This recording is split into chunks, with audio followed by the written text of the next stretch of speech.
Olá, eu sou Sara Alvim e eu gostaria de conversar com vocês um pouquinho sobre a depressão e compartilhar com vocês o que eu aprendi com essa doença e o que eu tirei de bom. Quem sabe, assim, eu posso estar ajudando alguém em meio a essas tantas pessoas que estão aí sofrendo, sem ânimo para levantar da cama, sem ânimo para viver mais um dia, né? Então eu gostaria de compartilhar com vocês a minha experiência. Eu passei por vários e sérios períodos de depressão e foi muito difícil, muito sofrimento. A minha família sei que sofreu muito porque tentou me ajudar no que foi possível, mas não sabendo como me ajudar, né? Então, quando essa doença ela comete a gente se volta muito para dentro da gente mesmo. E a gente começa a entender os nossos medos e os nossos pânicos, as nossas inseguranças como uns monstros que tomam um vulto imenso, que ficam grandes e a gente acha que não consegue vencer. Principalmente em meio a esse processo todo da pandemia. Então, nesse período, eu achei muito interessante compartilhar com vocês, mesmo que seja me expondo das situações que eu passei. Bom, quando eu tinha depressão, e não foi duas vezes, foram várias, igual eu falei, sérias, eu notei que eu me voltava muito para dentro de mim e as pessoas podiam falar o que fosse, que aquilo não me tocava. Às vezes, muitas das vezes, aquilo piorava a minha situação. Por quê? Geralmente as pessoas falavam assim: você tem tudo, você tem casa, você tem a família que te ama, você é formada, você é bonita, né, saudável. E isso mais me machucava, porque ninguém mais do que eu se cobrava. A depressão, a gente se cobra demais. A gente se acha inferior a todo mundo, né? Então eu me cobrava, eu já me cobrava muito. Gente, eu tenho tudo e por que que eu tô assim? É ingratidão, eu sou mal agradecida, eu sou uma eterna insatisfeita. Então eu fui passando, né, sofrendo, encontrei várias pessoas que me ajudaram, que foram verdadeiros anjos na terra para mim. Encontrei também pessoas ruins, pessoas que não foram tão boas assim, né, e que atrapalharam bem a minha situação, já era ruim, pioravam. Mas essas pessoas, enfim, é porque ainda não entenderam que cada um, a seu modo, do seu jeito diferente de ser e especial, forma o planeta, é o que compõe esse planeta. Cada um de nós tem uma função aqui, cada um de nós é de um jeito, cada um de nós recebe as coisas, as informações de um jeito e introjeta e depois coloca para fora do jeito dele. Então cada um de nós é especial, mas diferente, né? Então assim, eu sofria muito, eu tinha falta de ar, eu não dormia, me cobrava o tempo todo, ficava com o peito dolorido. Quando eu conseguia relaxar um pouco, aquilo estava tudo tenso, como se eu tivesse feito mesmo uma musculação, pegado, sabe, trabalhado um peso forte. Era horrível. E sem falar na vergonha, né, de ter uma coisa que não era muito discutida, nem a gente entendia muito. Então, eu procurei médico, eu procurei terapia, que foram essenciais, porque o médico, ele me deu as medicações necessárias para suprir o que o meu organismo não produzia, e a terapia me fazia enxergar. Uma vez que eu estava com a mente trabalhada naquelas substâncias, abria caminho para entrar as mensagens necessárias. Porque quando você está em depressão, você fica tão abalado que você às vezes não consegue ouvir. Você escuta, mas não compreende. E então, com esse processo, que era muito importante, o médico com o medicamento e os terapeutas, a terapia, né? Eu comecei a melhorar. Mas eu vi que, lógico, é uma doença que estava afetando a mim, né? Que tá dentro de mim. Então, dependia muito mais de mim, de eu me ajudar. E eu queria que aquele sofrimento passasse. Eu queria parar de me sentir diferente.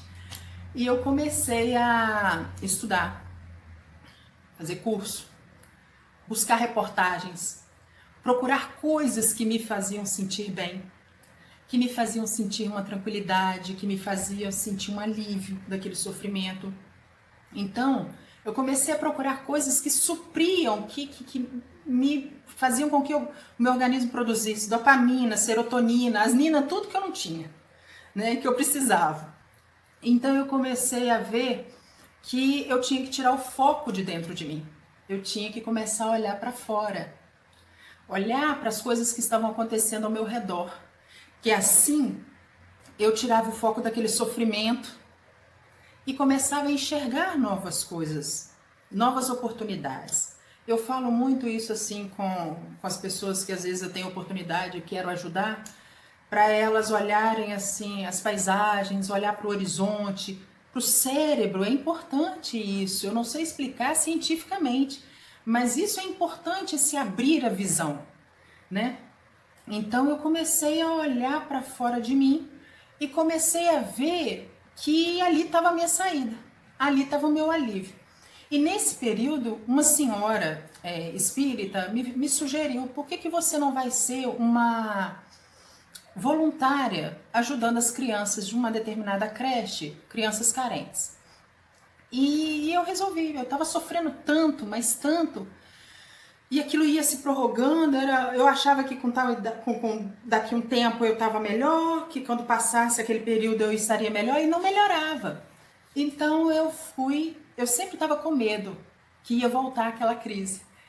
E aí eu fui nesse lugar, nessa creche, e aí ali eu me ocupava. Chegava, encontrava as crianças.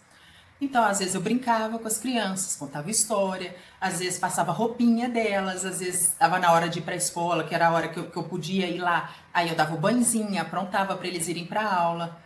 E aí, quando eu via, tinha passado 1, 2 horas, que era pouquinho demais do meu dia, e eu conseguia sentir um alívio no peito. Aí eu saía de lá leve, respirando, que era difícil. A minha mãe costumava falar assim, coitada, ela sofria junto. Ela falou: Sara, respira.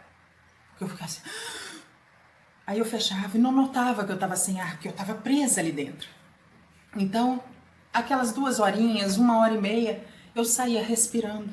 Eu saía leve. O peito estava meio dolorido de tanto sofrimento. E aí eu conseguia até sorrir. E numa dessas idas, eu passei por a minha mãe sempre falava assim: faz a sua parte. Se a pessoa não te cumprimenta, você fez a sua parte. E aí eu passei por um senhor que ele tinha o rosto inchado. Eu via que ele tinha o problema do alcoolismo, mas naquela hora ele estava sóbrio. Na beira da rua, assim, sentado, e eu cumprimentei ele. Falei: bom dia. Ele levou tanto susto, falou assim: é comigo?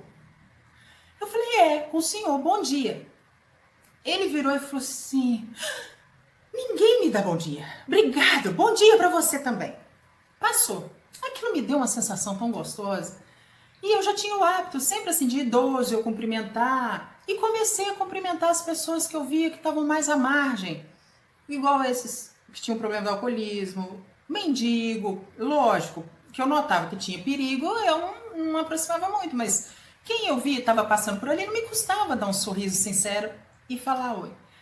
E aquilo começou a me fazer bem. E eu comecei a notar que naquele caminho que eu tinha de voltar dessa creche, pessoas esperavam o horário de eu passar para eu falar o bom dia. Eu comecei a notar que é como se eles dependessem do meu bom dia, do meu sorriso. Só que, na verdade, quem dependia era eu. Eles achavam que eu estava vendo eles, na verdade eu estava me salvando. Aquilo estava sendo um bálsamo para mim. E eu comecei a ver, então, que a gente, às vezes, acha que tem que se isolar quando está triste, mas, na verdade, a gente tem que começar a olhar o entorno da gente e conviver, e tentar cativar alguém, e ser responsável por alguém, nem que seja com um sorriso, com um bom dia feliz. Fazer bem a alguém, mais do que nunca, faz bem a nós mesmos, entendeu? Mais do que aquele, faz a você mesmo. E isso foi me ajudando, e eu comecei, depois de tanta leitura, de tanta coisa, eu cheguei à conclusão que existem 3 coisas que são indispensáveis para mim, na minha caminhada. Eu estou querendo aqui ajudar, dar ideia, não quer dizer que todo mundo vai ser do mesmo jeito que comigo. Mas que para mim, que me ajudava, eram 3 coisas indispensáveis. A primeira coisa, uma atividade física. Nada de morrer, nada, era uma caminhada. A segunda coisa era acreditar num Pai supremo, superior, que nos ama acima de qualquer coisa. Uma coisa divina, um ser divino. E a terceira coisa era a gratidão. Ter gratidão nas pequenas coisas, pelas pequenas coisas.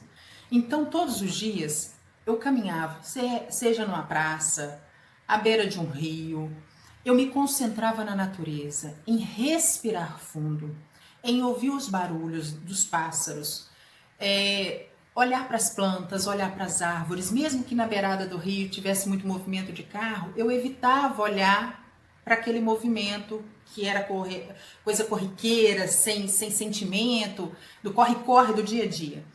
E eu me concentrava na natureza. E agradecia por respirar, agradecia os pássaros, agradecia por estar vendo o sol, agradecia se tivesse nublado pelas nuvens. E eu ia agradecendo. E aquilo ia fazendo bem.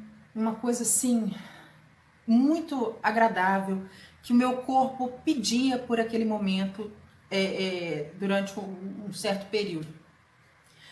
E eu comecei a ver também que se eu ouvisse músicas mais edificantes, que me alegrassem, que eu passei a evitar tudo que me fazia sofrer.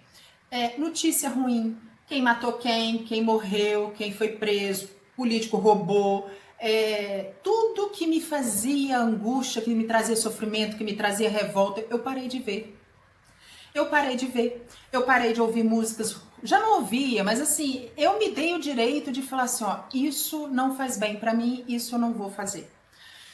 Então, filme violento, não via. O que eu gosto? De coisas que me trazem alegria, romance, amor, né? Coisas que dão lições de vida pra gente. E eu vi assim, eu vou ficar sem assistir jornal, que absurdo.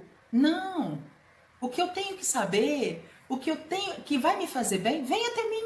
Eu vou saber de alguma forma, ou alguém vai chegar e vai me falar, ou eu vou ver no WhatsApp, entendeu? Então, assim, eu adoro coisas para rir, para conversar. Dou gargalhadas altíssimas que chega as pessoas a estranharem, mas não é forçado, é porque eu passei a me soltar. E passei a preocupar com o que fulano tá pensando, o que o ciclano tá achando, porque eu sou diferente, porque eu vou no psiquiatra, porque eu vou na terapia, porque eu gosto dessa parte mais natural, dessa parte de agradecer, eu acho importante, eu sinto essa necessidade. Parei, eu sou assim. Eu sou assim. Então, gente, o que eu quero dizer para vocês, não desistir. Não desiste, não, você é especial. Eu sou extremamente especial. Você é extremamente especial. Nós somos especiais porque nós somos filhos de um ser supremo que nos fez a sua imagem e semelhança. Nós não somos o Deus, mas nós somos deuses. Temos a capacidade de ser feliz, de criar, de ajudar, de amar. O que tem que crescer na gente é amor e a fé de que tudo passa. Hoje eu tô aqui porque passou. É porque eu tô, nossa, ela não tem. Não, eu tenho altos e baixos, igual todo mundo tem. Entendeu? Um dia eu tô mais triste, um dia eu tô mais feliz, um dia eu tô aborrecida. Mas hoje eu consigo identificar e consigo tentar, eu consigo mudar. Não é tentar, eu já busco tentar e consigo mudar.